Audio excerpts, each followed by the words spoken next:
Bueno, listo.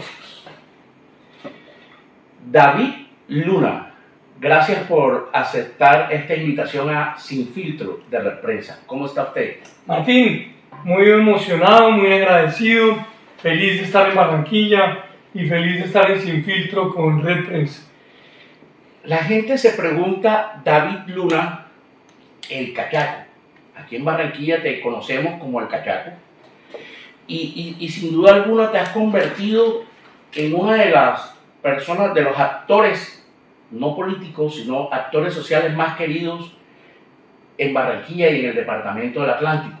O sea, aquí en Barranquilla no conocemos al senador, no conocemos al político, sino al amigo, al fraterno y a ese cambambero que se viene a gozar el carnaval de Barranquilla.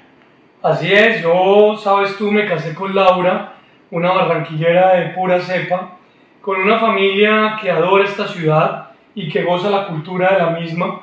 Así que yo, desde el día 1, pues arranqué siendo, creo, un miembro más, y poco a poco he ido no solamente queriendo la cultura, sino adicionalmente aprendiendo mucho de ella.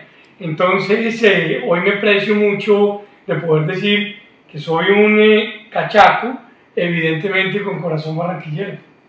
Eso sin duda te coloca en un contexto importante aquí en Barranquilla. Y ahora en estos días, hace más de 2 años desde que empezó el gobierno de Gustavo Petro, te has convertido en el Senado, te convertiste en el Senado, en esa figura preponderante en el país que se atrevía a decirle a las cosas a Petro sin groserías, sin peleas, sin daño, que ha sido siempre ese mensaje que tú has querido enviarle al gobierno nacional. Crítica sin daño. Hoy, desde afuera del Senado, buscando empleo, David Luna, ¿qué nos puede decir a los barranquilleros por qué debemos darte un empleo? Mira, Martín, yo creo que si tú quieres aspirar a servir como presidente de la República, lo mínimo que tienes que hacer es demostrar humildad. Y para demostrar humildad, yo he tomado la determinación de poner mi hoja de vida a consideración de los colombianos, para que sepan qué he hecho, para que sepan qué he ejecutado, para que sepan qué propongo, pero también para que sepan que yo comencé mi vida pública en el primer escalón de la democracia, como miembro de la Junta de Acción Comunal, y poco a poco fui creciendo, pero también para que sepan que nunca en 27 años de carrera pública he tenido un solo escándalo de corrupción, una sola investigación, una sola sanción. Entonces, yo creo que la política se ha malentendido a razón de que se cree que la ciudadanía tiene una obligación con el político. No, ninguna. Es el político quien tiene que rendir cuentas. Es el político quien tiene que entender que su único jefe es el ciudadano y no, obviamente, la estructura como tal. Entendiendo un poco esto, antes de, cuando dices miembro de la Junta de Acción Comunal, eso significa que fuiste miembro de la Acción Comunal, edil, concejal y senador de la República. Después de concejal fui representante a la Cámara, aspiré a la alcaldía y me derrotaron. Salí quemado, que me tocó utilizar crema número 4 como 3 semanas. Como diríamos en Barranquilla, te recogieron en Puerto Mocho. Me recogieron en Puerto Mocho, exactamente. Después fui viceministro de Trabajo, consejero presidencial para las regiones, después ministro de Tecnologías de la Información. Me voy a los Estados Unidos a hacer un fellowship en el MIT, que es una universidad muy importante en materia de tecnología, becado por el gobierno de los Estados Unidos, y regreso, creo una alianza por la educación y llego al Senado de la República.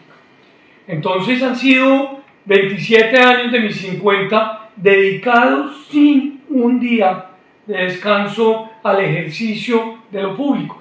Yo entiendo la política como el arte de servir, no como la actividad para servirse, y por eso pues he venido poco a poco construyendo, y hoy creo tener las horas de vuelo suficientes para poner mi nombre a consideración en este ejercicio.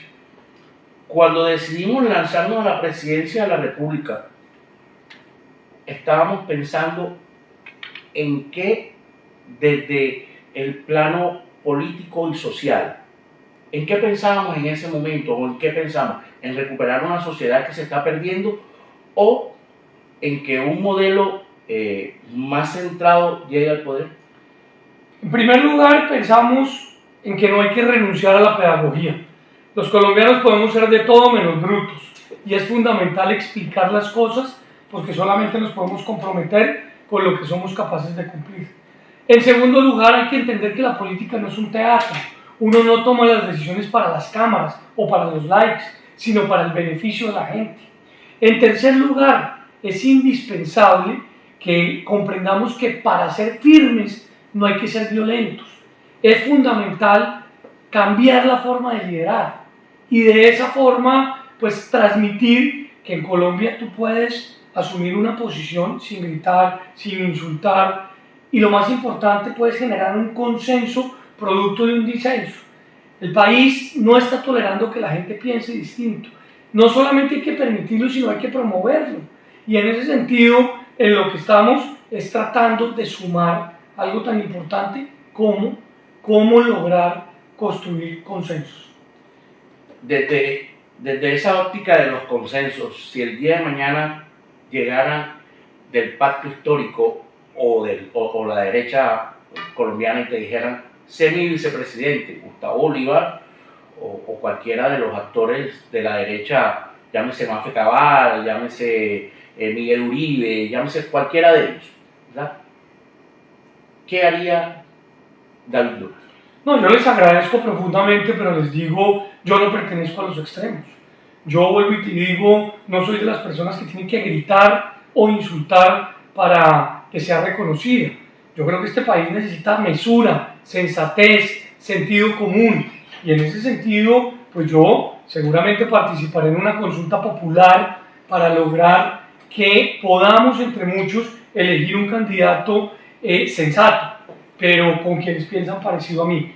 El señor Gustavo Bolívar no piensa parecido a mí, claramente, pero sobre todo gobernamos de manera muy distinta. A mí me gusta la ejecución, a mí me gusta resolver los problemas a la gente, no echar carreta. Y por el otro lado, pues me parece que no hay necesidad de confrontar permanentemente para imponer, sino por el contrario hay necesidad de convencer para lograr algo tan importante como es sumar. ¿Por qué partido nos vamos a presentar? Vamos a salir a recoger firmas a partir del 31 de mayo por un movimiento que se llama Sí hay un camino, porque yo creo que sí hay un camino para recuperar la esperanza, la moral, la dignidad, el orden público, pero lo más importante, sí hay un camino para entender que Colombia está preparada para una renovación generacional, que Colombia está preparada para lograr algo tan importante como es agradecerle a quienes han gobernado el país en los últimos 30 o 40 años, pero en afirmar que este país necesita nuevas ideas. Los colombianos necesitan cambiar el chip. Y yo que vengo del mundo de la tecnología, pues creo puedo aportar temas totalmente nuevos.